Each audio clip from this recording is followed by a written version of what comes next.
Good afternoon, this is Nicholas from Gandora Gaming, and I'm here to discuss with you all Age of Overlords and its meta implications for the 2023 to 2024 metagame. I think this set is probably the strongest set of 2023. Not only are the brand new archetypes introduced in this set absolutely game changing, but the new staple cards have the potential to rethink how we play Yu-Gi-Oh! For the next coming years. I do think this is the new turning point in Yu-Gi-Oh's history. We are introducing some brand new mechanics into the game, and I definitely think that Yu-Gi-Oh will not be the same after this set. I think from here on out, after Age of Overlords, this is a brand new age of Yu-Gi-Oh, and I can't wait to discuss that with you all today. So, hope you all like and subscribe, and let's get straight into this. Alright, so to discuss Age of Overlords, we must get the elephants out of the room. The big elephants out of the room have to be the new archetypes being introduced in this set.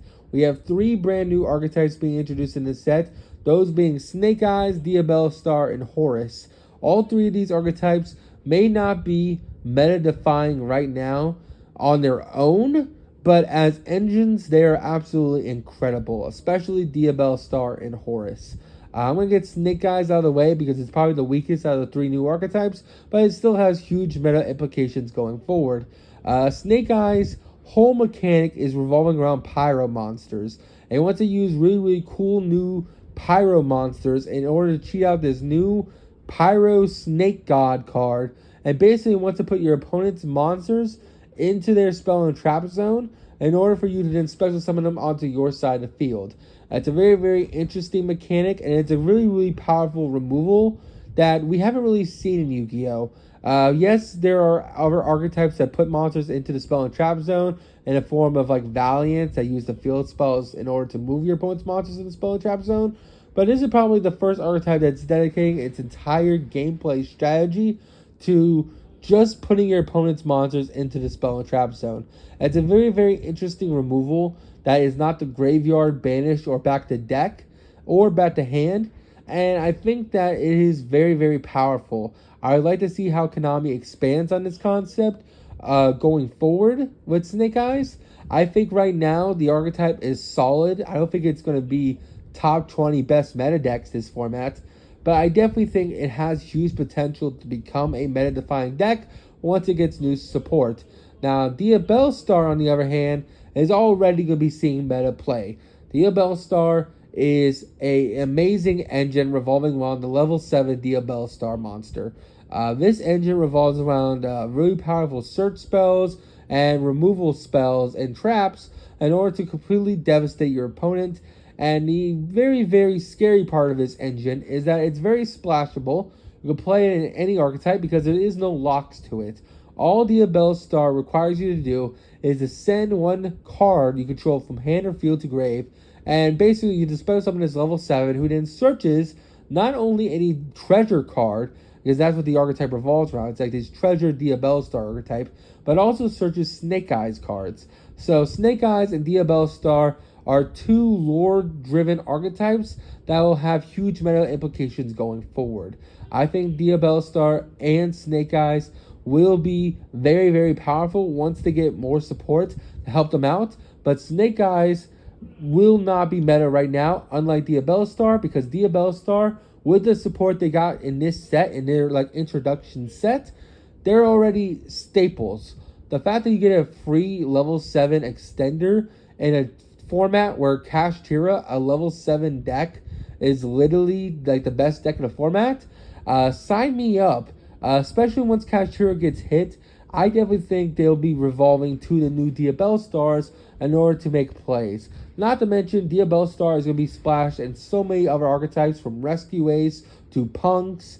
Like, you name the archetype, if you can play it, you will be playing the new Diabellstar cards. It's just a free engine that allows you to get really powerful interruptions, and I think it will have huge meta implications going forward. The final and third archetype that's coming out in this set has to be the new Horus cards. I'm not talking about the old level up mechanic.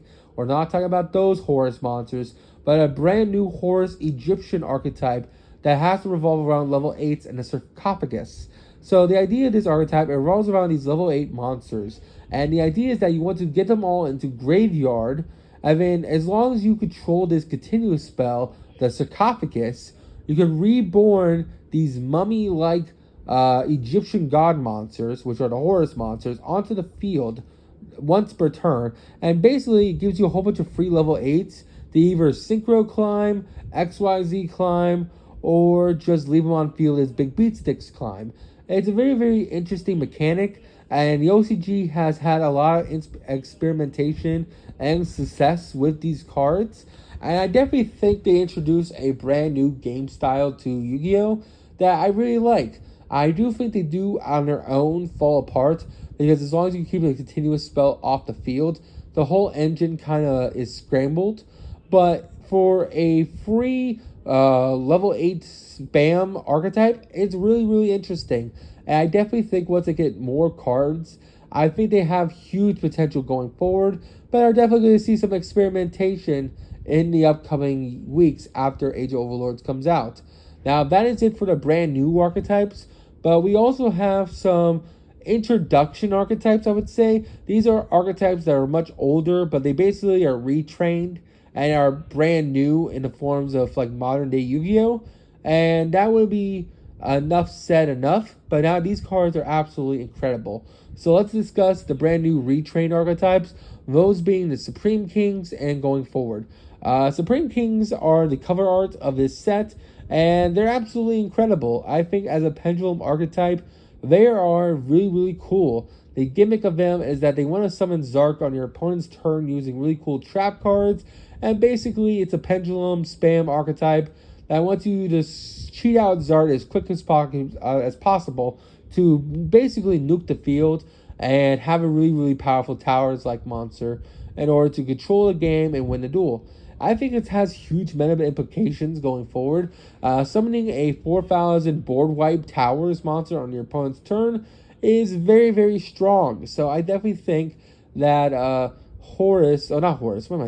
the Supreme King Zark archetype has meta implications, but not right now. I think these cards need to be labbed. I think they need to be tested. I think Triff needs to break them before I would say the Supreme Kings will enter the metagame as the best pendulum deck you can play. I definitely think that the Darkwing Blast pendulums, the Draco Slayers, are still stronger, but who knows? Maybe you'll splash the Draco Slayers with the Supreme Kings and have this wombo combo pendulum deck that'll completely destroy the meta going forward, as long as Anti-Spell is banned by the set's release. Next archetype we gotta discuss, we gotta talk about the new Earthbound Immortal retrains. These are finally being introduced, and I'm super excited. I've been waiting since they've been debuted in May to discuss and play with these cards. I think they have huge, huge meta potential.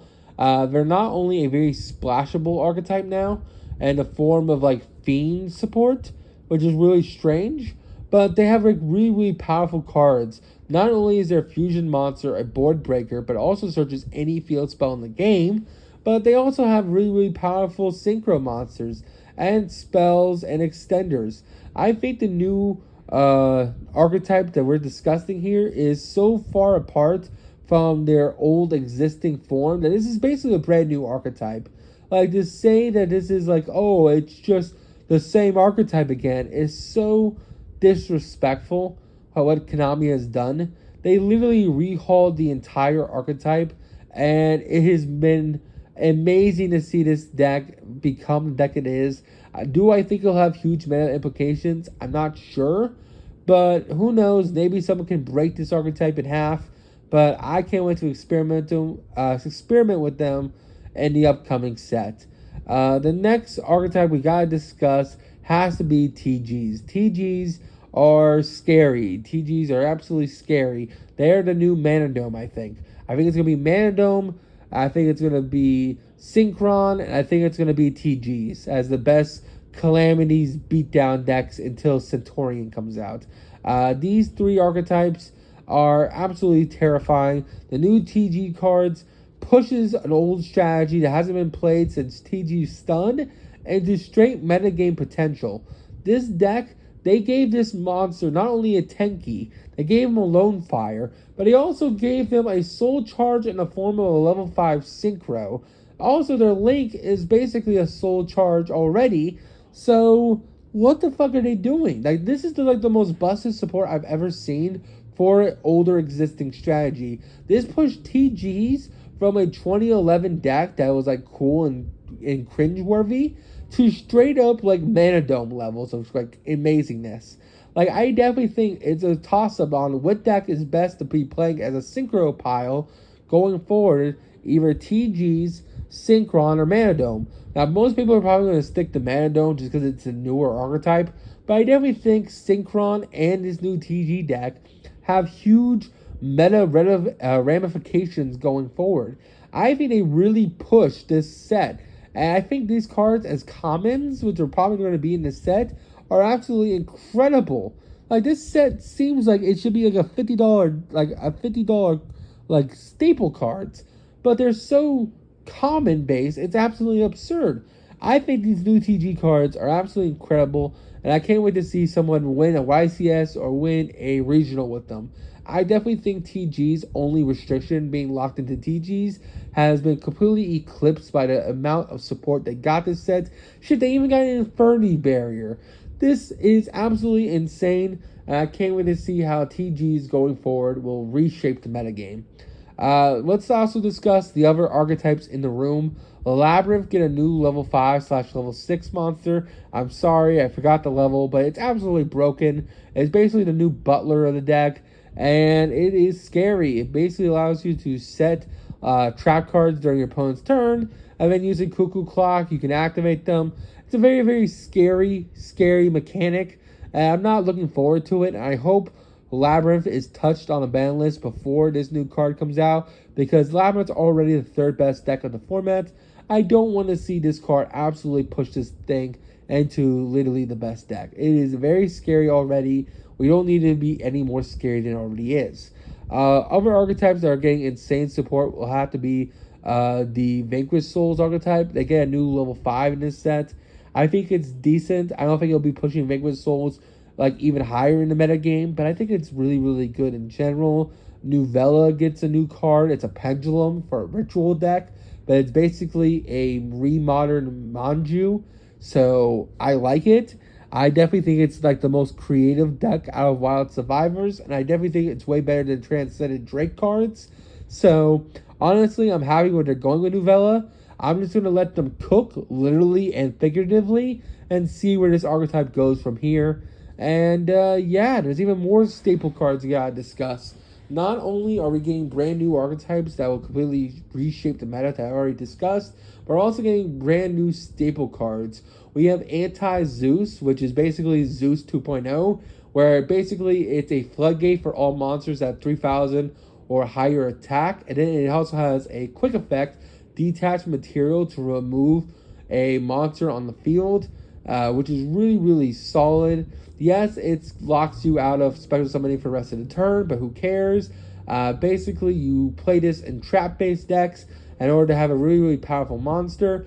I can definitely see decks like Labyrinth, Altergeist, shit, even like Paleozoic. Any trap deck, Eldritch, any trap deck that can play any like one generic monster can summon this guy and then completely like shut down your opponent's field. I think it's a very, very scary deck, and a scary, I can't say words today. It's a very scary XYZ, and I'm not looking forward to seeing trap decks summon this guy on me. Other staple cards, you have a new Beyond the Pendulum in the form of a Link 3. It's basically Celine, but better. This card is absolutely incredible and will have huge meta implications going forward. I am very, very pleased that Pendulum are getting even more busted-ass cards. I do think Electromite, if it came back, would be scary and definitely push Pendulums over the edge. So I'm happy Konami is giving us brand new cards to even say, look guys, we know you like Pendulum, or we know you dislike Pendulum. We're just going to keep giving you cards because so many people said Pendulum have never gotten support over the years since Link 5 came out, or Link Reigns. But Konami is going back and saying, we got you. We got you covered, bud. We got the Pendulum cards you want. and I think they're definitely delivering. I think these pendulum cards are absolutely insane. The next archetype we gotta discuss that also got support, funny enough, is also a pendulum archetype, even though it only has one pendulum in its archetype. That has to be Numerelia. Numerelia, like Nuvella, are just randomly pendulum archetypes, which is very, very funny. Ever since this archetype's come out, it hasn't really had any meta success. The best versions of it are either Grand Maju or Yusenju. But I think the new Goofy Trap card is interesting, and I definitely think it's a cool base archetype that if you see at your locals, it's definitely very casual but very fun. So I can't knock against it. It's cool, cupcake girl. Dream about ice cream and create ice cream monsters that defend you. Really, really cool. And I can't wait to see where to go from here. Other archetypes that got support would have to be Autoadics. Autoadics got two new brand new cards in the form of a main deck monster and a spell card. I think the spell card is absolutely insane. I think the main deck monster is alright. Overall, I still think the Bistles are keeping Autoadic out of the format, but I don't think the cards that they got in this set are bad. And I think once Konami gives new Snake cards more support, I think Autoadic has potential to reshape the metagame. It just isn't now. It isn't its time. The Bestials are still too oppressive, and they're still all at 3. So, yeah, be aware of that, you Autoadic players, if you exist. Other archetypes that got support, Aliens randomly get support this set. That's cool. Chimera and the new Illusionist cards get support this set. I think the new Chimera fusion is absolutely insane. Any new Illusionist cards are interesting, if not okay at best. I definitely think the new Chimera fusion is definitely the highlight when it comes to the new Illusion cards this set. And I can't wait to see how Konami breaks the Illusionist archetype or typing once they get brand new cards in more sets down the line. But I do think the cards introduced in this set are interesting enough that they might have meta potential going forward, especially in branded Illusionists in particular. Other archetypes that also get really, really cool support would have to be the new Shinobird cards. I think they're really, really interesting. The fact they allow you to ritual summon the Shinobird ritual monsters on your opponent's turn is really, really cool. They kind of went a Demise and Ruin route where they made retrains of the beloved ritual monsters as kids, which is really, really interesting.